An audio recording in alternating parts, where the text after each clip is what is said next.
Tudo sobre vírus.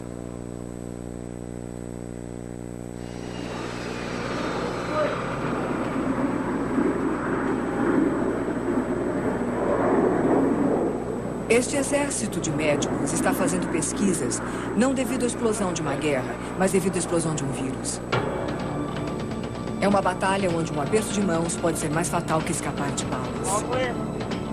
Onde o adversário atinge a casa dos bilhões.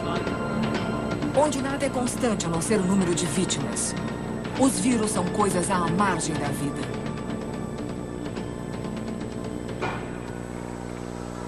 Não podemos sentir seu gosto, seu cheiro, nem vê-los, mas estão lá.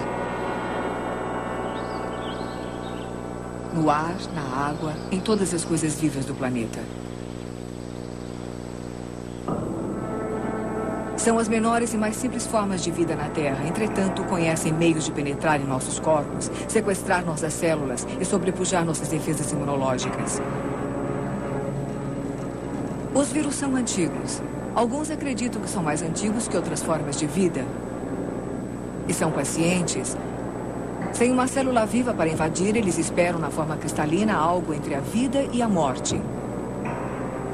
Alguns podem esperar durante séculos. Seu único objetivo é se reproduzir. Os vírus possuem esta finalidade.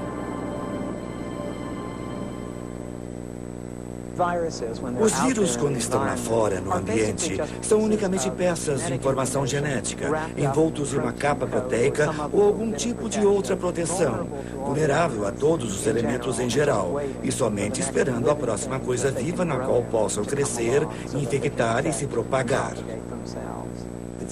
É uma forma de vida que não pode subsistir. Não possui os equipamentos com os quais viver. Somente pode fazer isso entrando em outra célula e utilizando essa célula para seu objetivo. E quando utiliza células humanas para essa finalidade, geralmente nós é que somos os perdedores. Doenças causadas por vírus são uma força tão potente na história do homem quanto guerras e desastres naturais. Influenza, a gripe. Os italianos do século XV a chamaram assim, pois acreditavam que fosse causada pela influência de estrelas e planetas. A varíola, que foi registrada pela primeira vez na literatura chinesa 3.000 anos atrás, agora está extinta. Existem 7 diferentes tipos de herpes. A catapora é um deles. É provável que você tenha herpes agora. O curo somente é encontrado em tribos canibais na Nova Guiné, transmitido unicamente pela ingestão de cérebros humanos. Cada gripe que você pega pode parecer a mesma, mas não é. Existem 100 diferentes vírus da gripe. Você pegará pelo menos 50 delas em sua vida.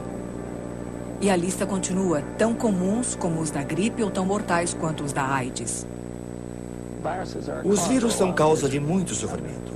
Existem os vírus que você pega no escritório, na creche, os que seus filhos trazem na escola para casa e que causam doenças simples. Não diagnosticamos vírus especificamente. Por isso passamos por eles e não prestamos tanta atenção quanto deveríamos. Sempre foi difícil detectar um vírus. Até mesmo os mais poderosos microscópios ópticos podiam magnificar objetos até somente 2.000 vezes. Eles revelavam um mundo aquoso de bactérias e criaturas unicelulares se alimentando, se movimentando e se multiplicando.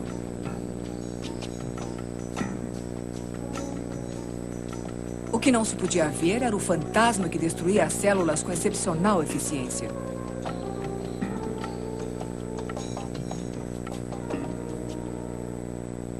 Na década de 30, cientistas alemães inventaram o microscópio eletrônico e puderam finalmente ver um vírus com uma magnitude de 7.000 vezes. Em vez de projetar raios de luz insuficientes aos objetos, utilizava minúsculos elétrons para magnificar. Uma olhada no microscópio eletrônico instantaneamente alterou a maneira como as pessoas definiam os limites da vida. Descobriram organismos tão pequenos que bilhões e bilhões deles poderiam se encaixar em um único pontinho da tela de sua televisão. Capturados pelos elétrons, os vírus foram revelados como esferas, espirais e formatos geométricos.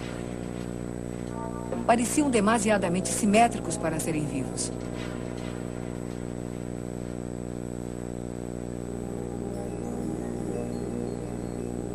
Nas supertelas dos computadores de hoje, os vírus parecem como enfeites de uma árvore de Natal marciana.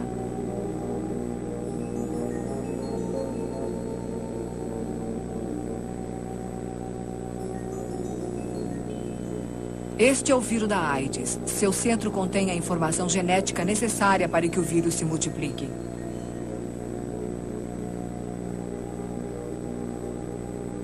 É um pacote de ácido nucleico, de material genético, envolto por um conjunto de proteínas que permitem que o vírus utilize a célula para sua própria duplicação, pois não podem viver independentemente. Não pode se multiplicar independentemente. Os genes são protegidos por uma camada delgada. Essa camada é salpicada de moléculas que permite que se agarrem à célula-alvo e consigam nela entrar. Existem certos mecanismos receptores que auxiliam. Eles se fixam, não atacam. Se fixam. São incorporados e utilizam o mecanismo celular para sua própria multiplicação. Agem como um parasita.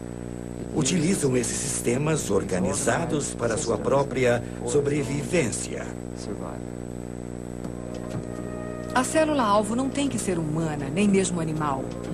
O vírus da tulipa tem sido usado desde o século XVI para possibilitar a variação de cores nas tulipas ornamentais. Nada é muito pequeno para um vírus. Naturalistas observam uma pulga e pulgas menores que a atacam. E estas com pulgas ainda menores que as atacam. E assim por diante. Ad infinitum, infinito, infinito. Isso mesmo. Até os germes podem pegar germes. Um exemplo. A bactéria T4, um vírus que ataca a bactéria. Chega, se fixa e empurra seu DNA através da membrana da célula. Uma vez lá dentro, o DNA viral sequestra a célula e a obriga a produzir mais vírus. Em alguns minutos, a célula inchada explode, liberando centenas de novos vírus para infectar outras células. Os vírus humanos trabalham da mesma maneira. E quando as células humanas são danificadas, as pessoas ficam doentes. Os vírus são altamente especializados. A raiva tem como objetivo o cérebro. Diferentes vírus do resfriado atacam células que revestem o nariz e os sinos nasais.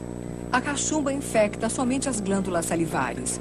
A hepatite se estabelece no fígado. Os vírus são o equivalente biológico de pequenas bombas e as células são o alvo, e tem sido assim há milhões de anos.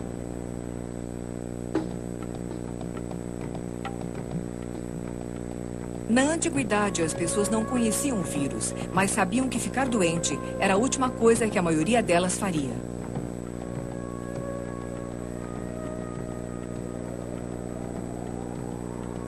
De onde vieram essas doenças? Foi a ira dos deuses? Mau agouro? Feitiçaria?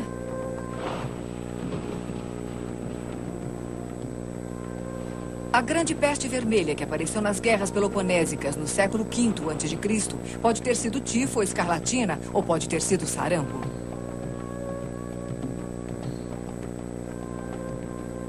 A varíola era a praga da Idade Média, matando muitos e deixando os sobreviventes permanentemente desfigurados. Quando os arqueologistas do século XX abriram as tumbas do Egito, encontraram referências sobre o que poderia ter sido poliomielite. Mas as doenças do passado estavam limitadas ao tempo e ao espaço. O mundo ainda não havia experimentado epidemias virais em escala global.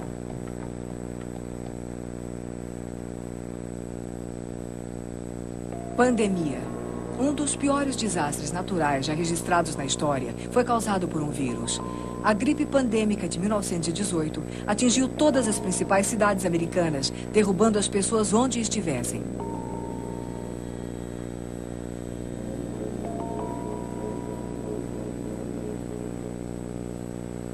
Pelo menos 20 milhões de pessoas morreram no mundo inteiro.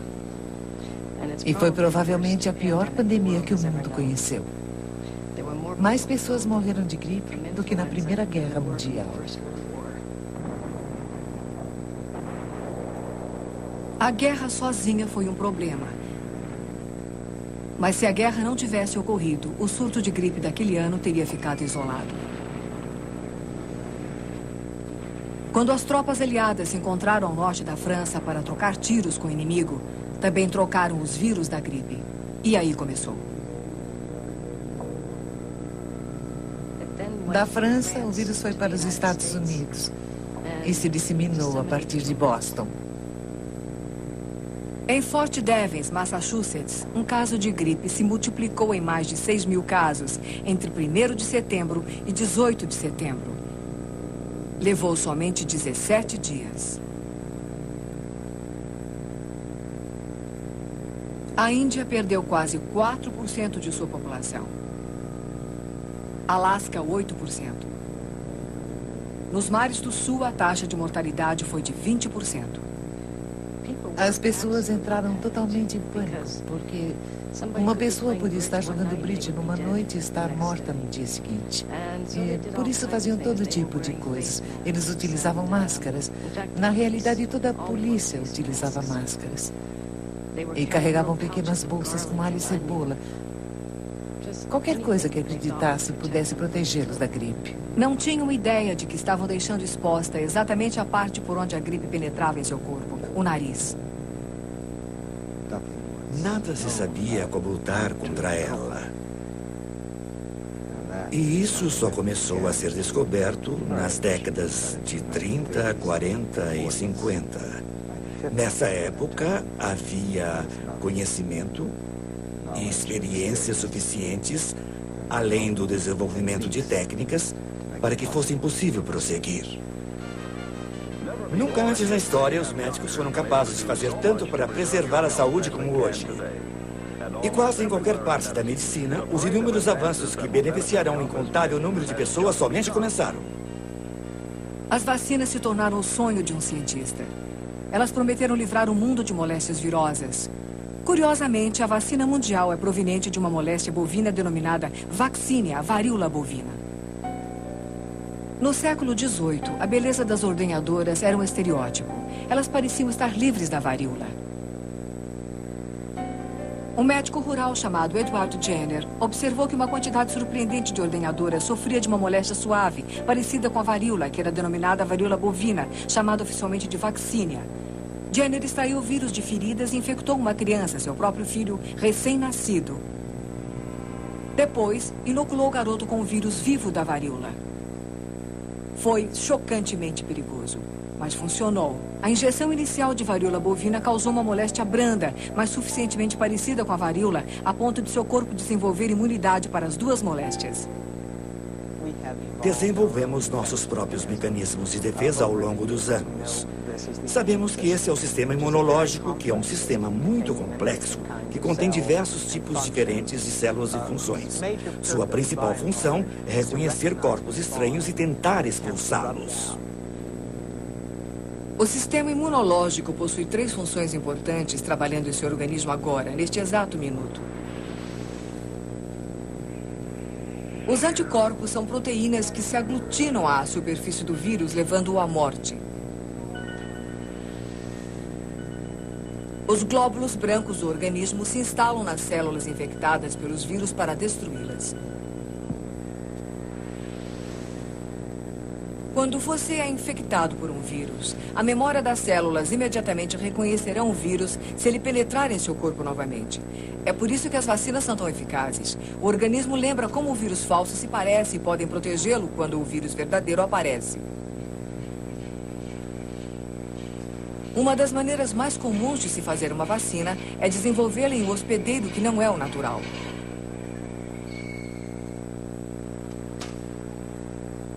Embriões de galinhas são utilizados para desenvolver vírus humanos, tais como febre amarela, sarampo, cachumba e gripe. A gripe tem sido desenvolvida em ovos por muitos anos. É a nossa maneira padrão de produzir vírus. Pode-se também desenvolvê-los em cultura de tecidos, e muito bem. Mas não se pode produzir cultura de tecido suficiente para a grande quantidade de doses necessária em uso industrial. Todos os anos, o vírus é injetado em ovos. Depois de diversas transferências de ovo para ovo, o vírus terá se adaptado a se desenvolver em células de galinhas e não em células humanas.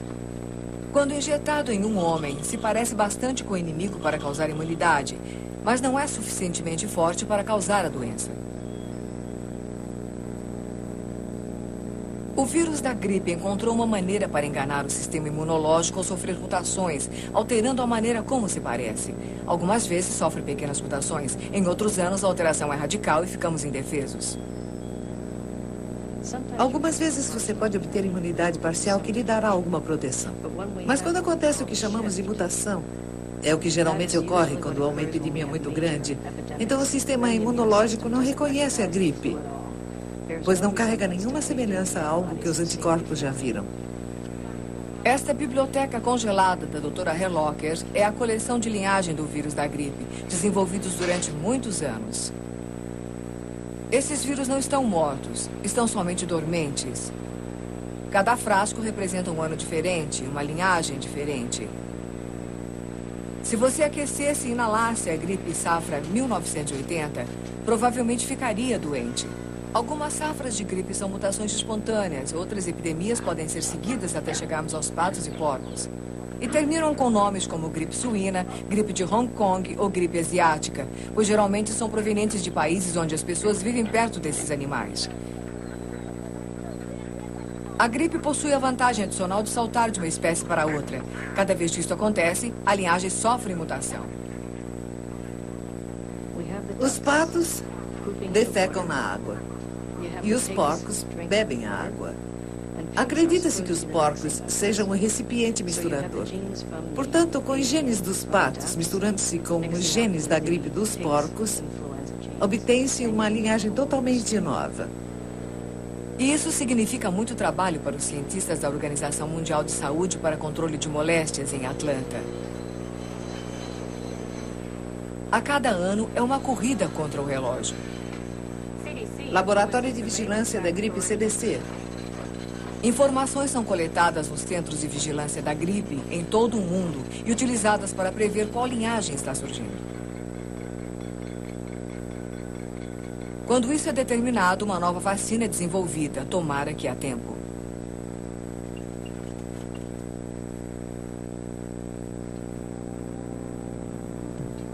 É difícil para nós imaginar um mundo sem vacinas para doenças como gripe, varíola ou pólio.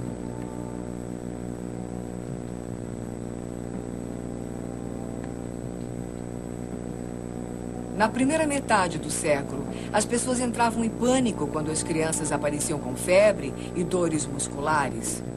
Poderia não ser nada, mas poderia terminar com a criança passando o restante da vida em um cilindro pressurizado chamado pulmão de ferro. Durante toda a minha vida, convivi com o efeito dos vírus. Em 1916, por exemplo, 2 anos depois que eu nasci, aconteceu uma grave epidemia de pólio nos Estados Unidos, particularmente na cidade de Nova York. E depois, novamente, em 1918 e 1919, houve uma grave epidemia de gripe. E nas duas situações, o efeito foi muito devastador. Logicamente, eu era muito jovem para compreender o significado daquilo. Mas lembro-me de corpos defeituosos e caixões.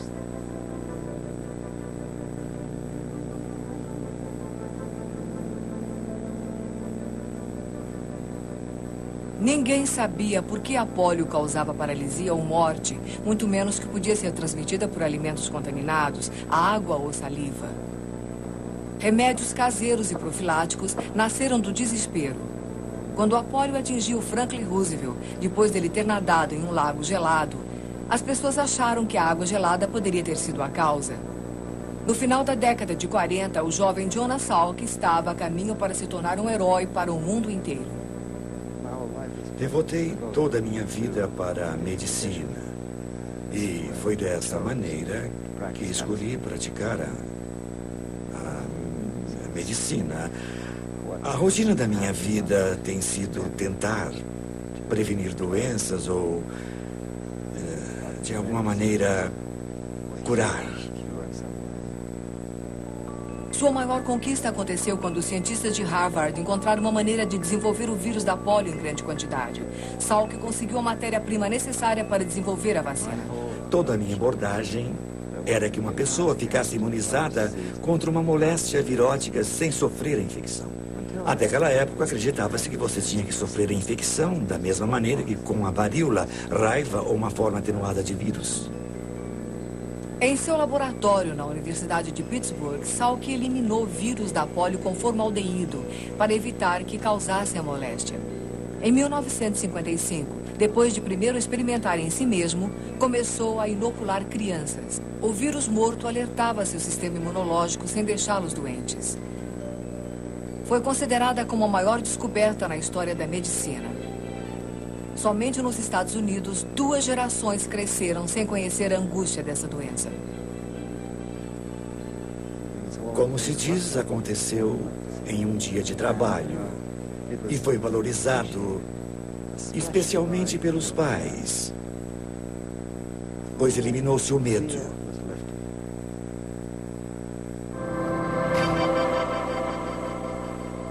Tudo sobre vírus. Tudo sobre vírus.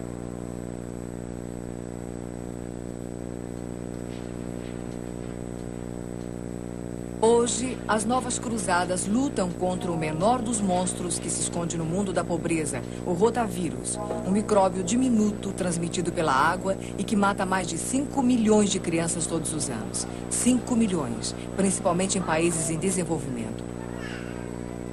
Na guerra contra o rotavírus, este é o campo de batalha, uma cidade no Brasil Central. Esta cidade é chamada Terra Firme, mas é construída precariamente sobre o rio Guama. O rio Guama é a única água corrente aqui. É o sistema local de esgoto. Infelizmente, é também de onde a água é proveniente. O rotavírus ataca o revestimento do intestino delgado. Como se o organismo tentasse eliminar a irritação, a criança apresenta diarreia grave. Portanto, cada vez que a criança utiliza o rio como banheiro, o vírus está livre para ser ingerido por um novo hospedeiro e completa o ciclo.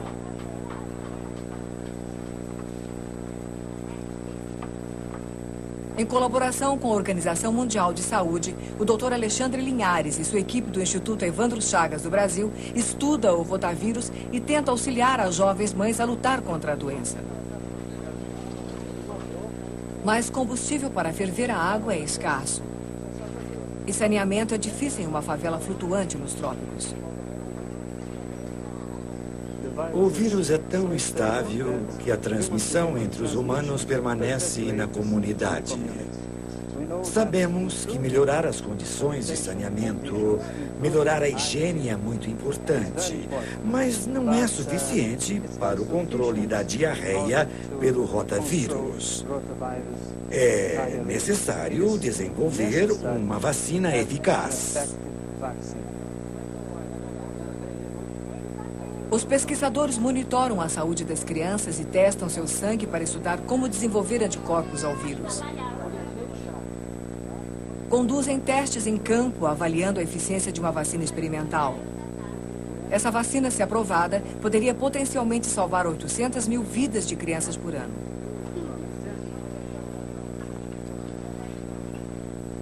Iria exigir imunização em massa, mas esta é uma área onde a Organização Mundial de Saúde já possui muita experiência. Em 1967, foi decidido eliminar uma moléstia, a varíola. Nunca tínhamos levado nenhuma infecção à extinção. A varíola foi a primeira que, em conjunto, o mundo decidiu que se havia uma espécie que deveria ser extinta, que isso fosse feito por uma boa causa. Equipes internacionais de médicos e enfermeiras foram enviadas de porta em porta atrás do último caso de varíola, na Somália. Foi muitíssimo interessante ver a maneira como um grupo de doutores, enfermeiras de todo o mundo se uniram para fazer isso. No deserto, nas montanhas e em todos os cantos do país, todos foram vacinados.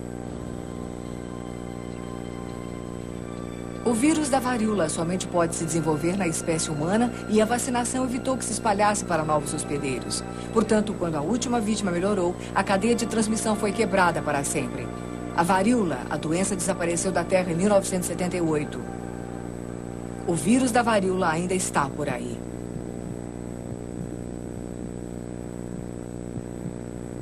Estes corredores levam o que pode ser o último lugar de descanso desse vírus. Somente 2 dessas coleções existem no mundo. São mantidas em Moscou e aqui no Centro para Controle de Moléstias, em Atlanta. A Organização Mundial de Saúde quer que sejam destruídas, mas nem todos concordam. Não queríamos eliminar totalmente o vírus, pois não compreendemos de fato o que o faz agir. Esta é a parte do argumento básico, fundamental da diversidade biológica. Podemos arcar com a perda desses organismos que se estabeleceram em um determinado nicho ecológico? Mas o grande perigo é a possibilidade da varíola acidentalmente escapar de um congelador em algum lugar onde possa existir um estoque esquecido, ou daqui a alguns anos, quando as pessoas tenham se esquecido deles. Toda essa ideia sobre a varíola escapar e se disseminar em populações imunizadas pode parecer ficção científica, mas aconteceu há centenas de anos atrás.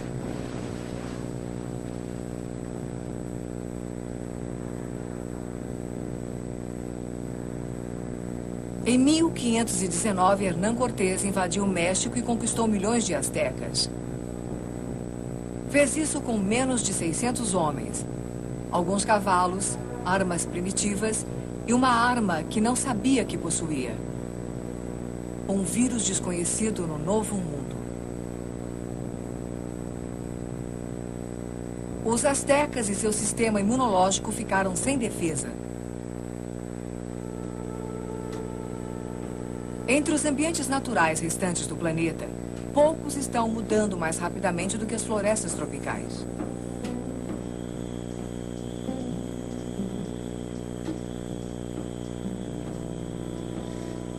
Especialistas estimam que 90% dos 14 milhões de espécies na Terra são desconhecidas por nós.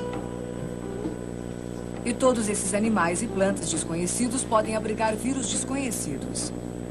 Isto é o que temos que encarar quando destruímos as florestas tropicais. Acredito que veremos o aparecimento de mais doenças e acho que todos concordam que necessitamos de pessoas lá que conheçam as doenças, em locais que possam ser descritos como com tendências para as doenças e que perceberão uma nova doença quando ela aparecer.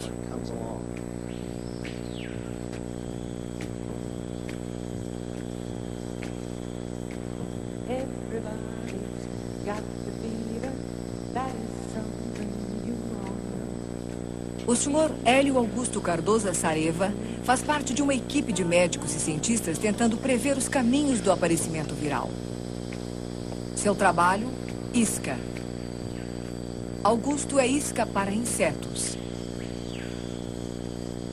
Ele espera pacientemente sob a floresta brasileira as picadas dos mosquitos.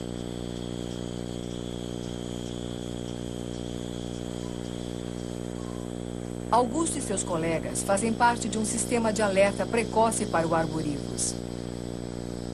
Os arborívus são carregados por insetos que vivem na copa das árvores e no chão na floresta.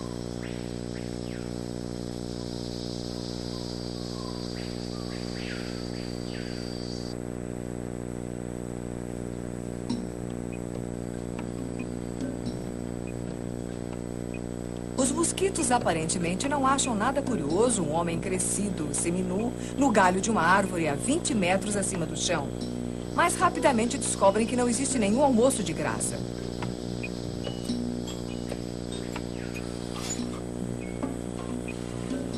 Os mosquitos e seu carregamento de vírus acabam subitamente congelados em nitrogênio líquido e viajam 10 milhas até o Instituto Evandro Chagas, em Belém, no Brasil.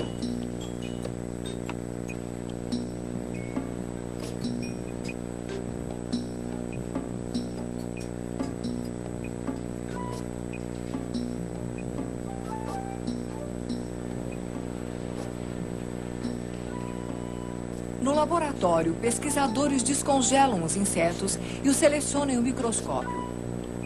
Esses mosquitos podem estar mortos, mas seus vírus estarão intactos, esperando pelas condições apropriadas para retornar à vida.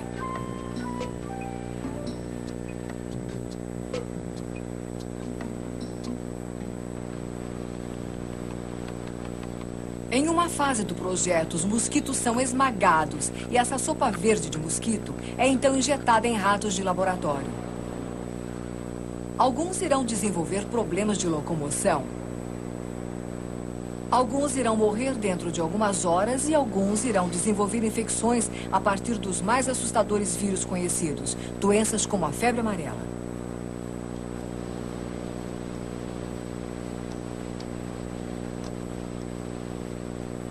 O Instituto já isolou 30 linhagens de vírus que causam doenças na raça humana.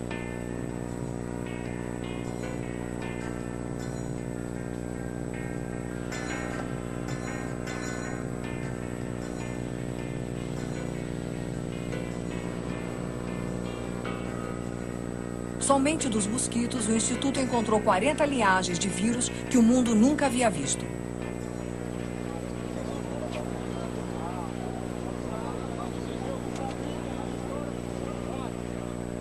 É uma peculiaridade de nossos tempos que pneus usados são um grande negócio. Eles são embarcados dos países em desenvolvimento para serem recalchutados e reciclados.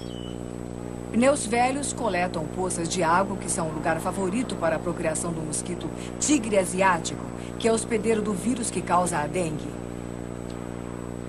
As pessoas que conhecem a doença a denominaram assim devido à dor dilacerante que causa nos músculos e juntas. Febre de quebrar os ossos, dizem. Esse mosquito foi trazido da Ásia para os Estados Unidos em carregamentos de pneus usados por volta dos anos 80 para Houston, no Texas. E carregamentos semelhantes de pneus usados também levaram os mesmos mosquitos asiáticos de seu habitat na Ásia para o Brasil e a África do Sul. Insetos não são a única maneira pela qual os vírus viajam. Durante a Guerra da Coreia, milhares de soldados foram atacados por uma estranha febre, que mais tarde foi denominada a partir do rio Hantan da Coreia. O vírus Hanta causava hemorragia, problema nos rins e depois morte. Foi depois descoberto que era transmitido pela urina dos ratos selvagens que viviam nas plantações de arroz. Uma doença semelhante apareceu subitamente no sudoeste dos Estados Unidos em 1993. Detetives do Centro para Controle de Moléstias rapidamente descobriram o grupo do vírus Hanta, também transmitido pelo rato. Uma vez tivemos a oportunidade de planejar uma estratégia específica para que as pessoas pudessem evitar aqueles tipos específicos de roedores. Evitar os roedores é tudo o que podemos fazer. Atualmente, ainda somos vulneráveis ao vírus Hanta. Não há tratamento eficaz e os surtos são impossíveis de se prever.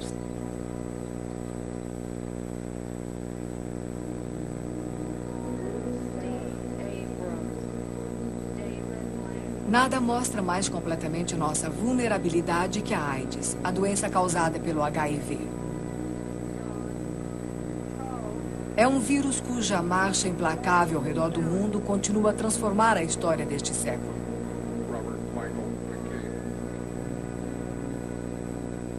Ninguém descobriu a origem do HIV.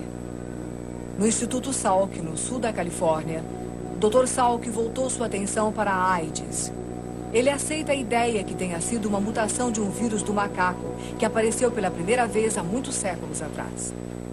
Atingiu a população humana, muito provavelmente como resultado do uso do sangue de macacos em rituais.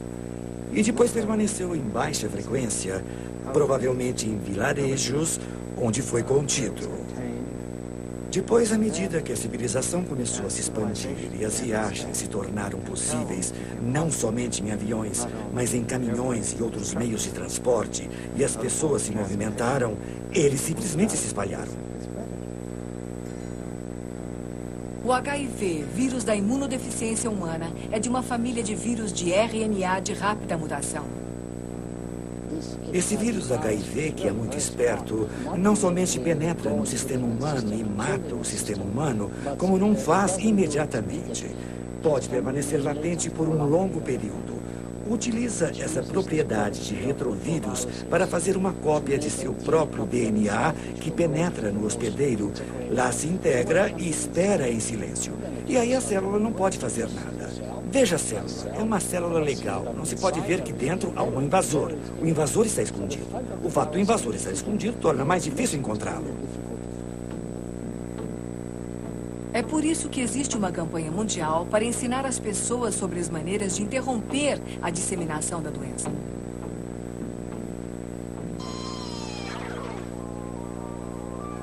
Você me acordou suando frio com uma coisa coando em sua cabeça. Quem era esse cara em seu banheiro? Barry estava pensando, de quem é esse banheiro? Ele lembrava-se de... Come-se nessa! E...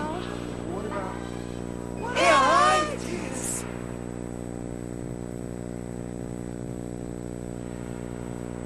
Sabemos agora que essa é a pior epidemia que conhecemos, pois o vírus, quando infecta, permanece no organismo para o resto da vida, continuando a devastação. Apesar de não ser fácil sua transmissão de pessoa para pessoa, tem a oportunidade de toda uma vida para ser transmitido. A procura de meios para curar a AIDS une os pesquisadores de todo o mundo.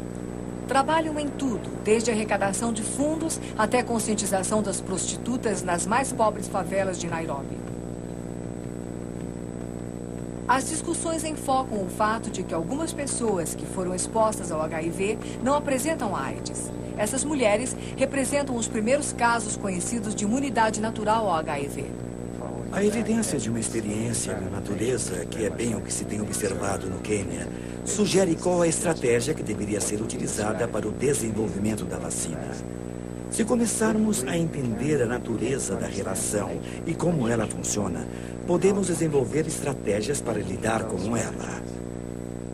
O fato da existência de evidências claras em humanos sobre algo como a interação bem-sucedida com o HIV é o que necessitamos saber. Isso diz que é possível. A natureza está nos dizendo algo.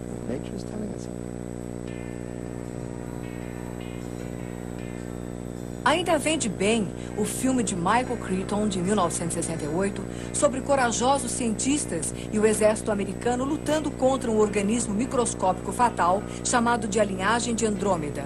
A ciência e a ficção científica não estão mais tão distantes. Temos uma emergência? Local? Emergência? Agora.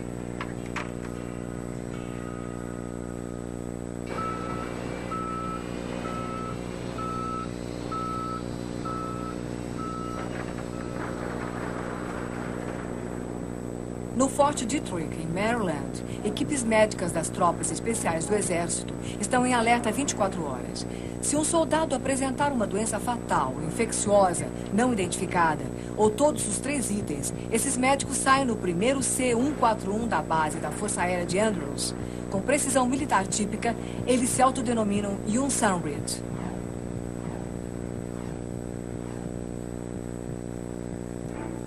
Situada em uma base do Exército a 72 quilômetros de Washington.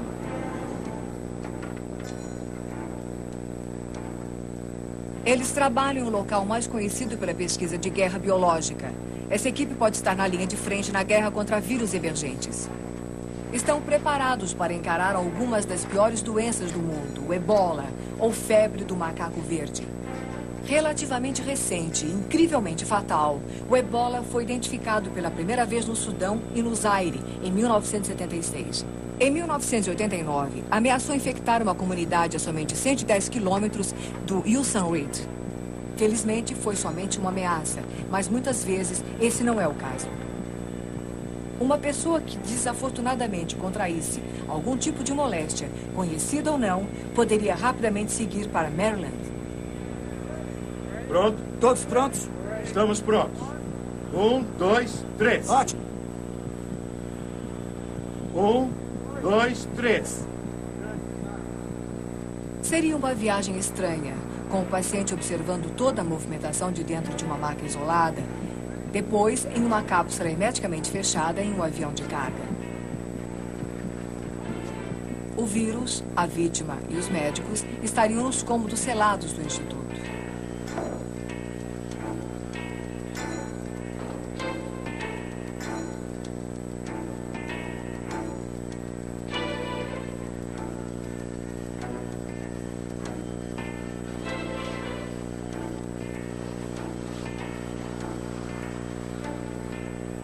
As roupas espaciais pressurizadas os faz parecerem miniaturas de balões, mas se a roupa tiver um vazamento, o ar sairia, mas não entraria.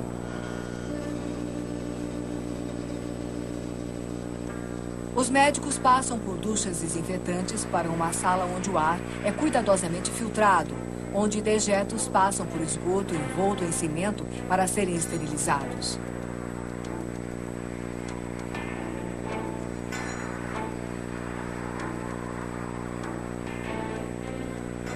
Quando o paciente está acomodado, o trabalho pode começar.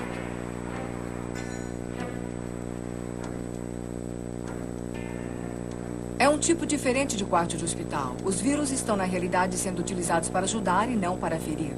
Acredito que seria justiça poética maravilhosa pensar que os vírus, nossos inimigos, poderiam ser utilizados para curar doenças genéticas. Acredito que no futuro podemos esperar ver mais e mais vírus sendo utilizados em terapia genética e, obviamente, intencionalmente como vetores para a introdução de novos genes. Pesquisadores estão em estágios iniciais de utilização da habilidade do vírus para entrar em uma célula e alterar defeitos inatos do código genético. Estão sendo efetuadas experiências para colocar um gene ausente em pessoas com fibrose cística. Nesse caso, a parte de um vírus do resfriado que faz você adoecer é apagada e substituída por um gene necessário para a cura da fibrose cística. Depois é liberado para fazer o que os vírus do resfriado fazem. Se direcionam para as células do trato respiratório. Mas em vez de invadir a célula com seu próprio objetivo, entregam o DNA ausente.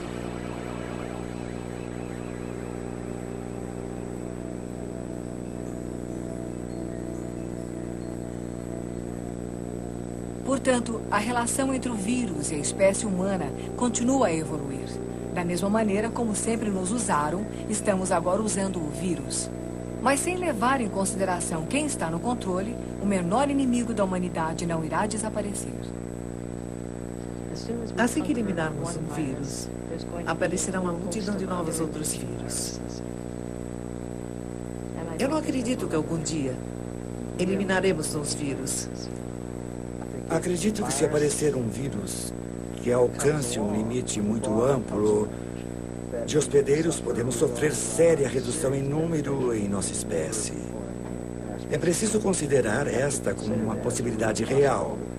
Não quero ser profeta do juízo final e dizer que isso irá acontecer amanhã, mas acho que o HIV deve ser um alerta. O HIV, a epidemia da AIDS, deve ser uma lição para todos nós. É triste termos que pagar um preço tão alto para reaprender a lição que conhecemos há muitos anos. Que as doenças infecciosas nunca desaparecerão. Podemos empurrá-las para os limites mais remotos de nossa existência. Podemos tentar controlá-las de modo geral. Aprendemos a amar com elas, mas temos que aprender a lidar com elas. Não podemos ignorá-las. O vírus faz parte da natureza. Não podemos aceitar o fato de que fazem parte da natureza da mesma maneira que nós? Está tudo aí. Você quer um direito exclusivo? Teremos que aceitar os vírus. Eles não irão desaparecer. Portanto, estamos em combate mortal com as mais simples criaturas da Terra. E o melhor que podemos esperar é uma trégua. A alternativa é a que a humanidade, feliz em se considerar o ápice da criação, pode ser vítima de perambulantes pedaços de material genético que estão em uma posição neutra na linha entre a vida e a morte.